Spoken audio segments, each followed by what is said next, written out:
Hey there, Nate here.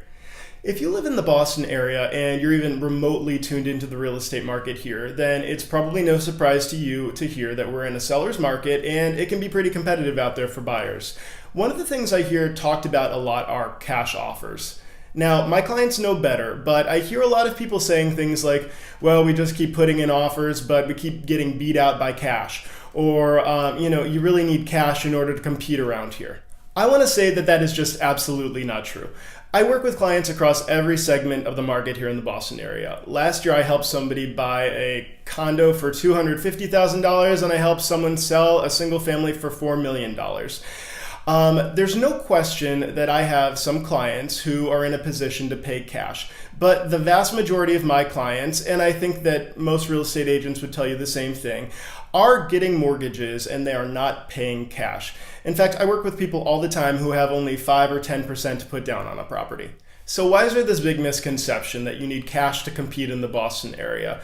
Well, based on what I've seen and in my experience, I think that a big part of the problem is real estate agents who aren't being careful about the language that they're using.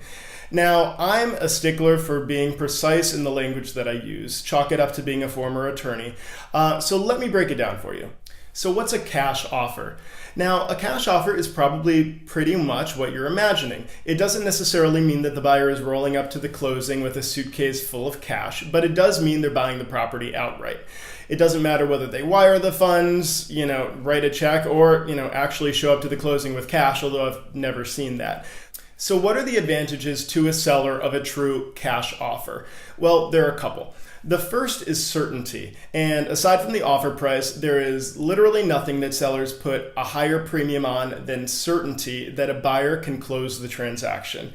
If a buyer's paying cash, then the seller doesn't need to worry that they'll be denied for a mortgage, and that after taking the property off the market, they'll have to bring it back on. Everybody knows what happens when a property comes back on the market, which is that buyers think, what's wrong with it? The second benefit of a real cash offer is speed.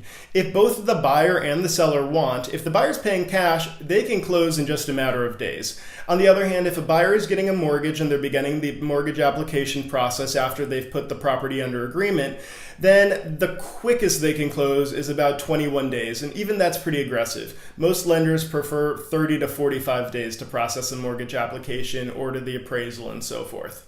So all that's straightforward enough. The problem is a lot of agents use the word cash to describe a totally different kind of offer.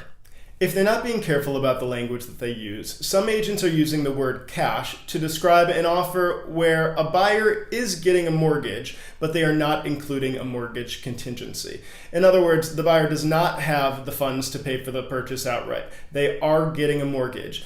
However, they're accepting the risk that they won't be able to get that mortgage. And if they can't, they may lose their deposit. This is not a cash offer. This is an offer without a mortgage contingency. And it's important to keep the two separate. Otherwise, you give people the impression, like many people have, that you actually need money to pay for a property outright if you're going to compete in the Boston area. Now this, offers without financing contingencies, are something that we're seeing a lot of in the Boston area. When buyers include a contingency in their offer, what they really do is placing the risk onto the seller that something doesn't happen.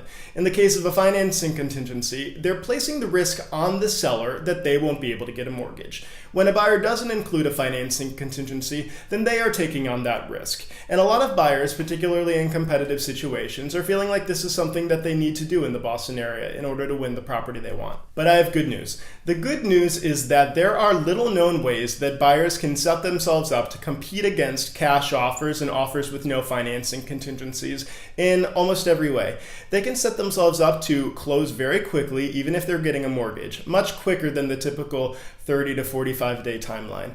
They can also offer sellers a similar degree of certainty that they'll actually close the transaction, and they can do all of that without putting their deposits at risk.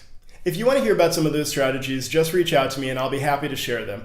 Otherwise, I hope that this video has been helpful in kind of debunking the myth that you need cash to compete in the Boston area. You really don't. If you have any questions you want me to take up in a future video, or if there's anything I can help you with individually, just reach out.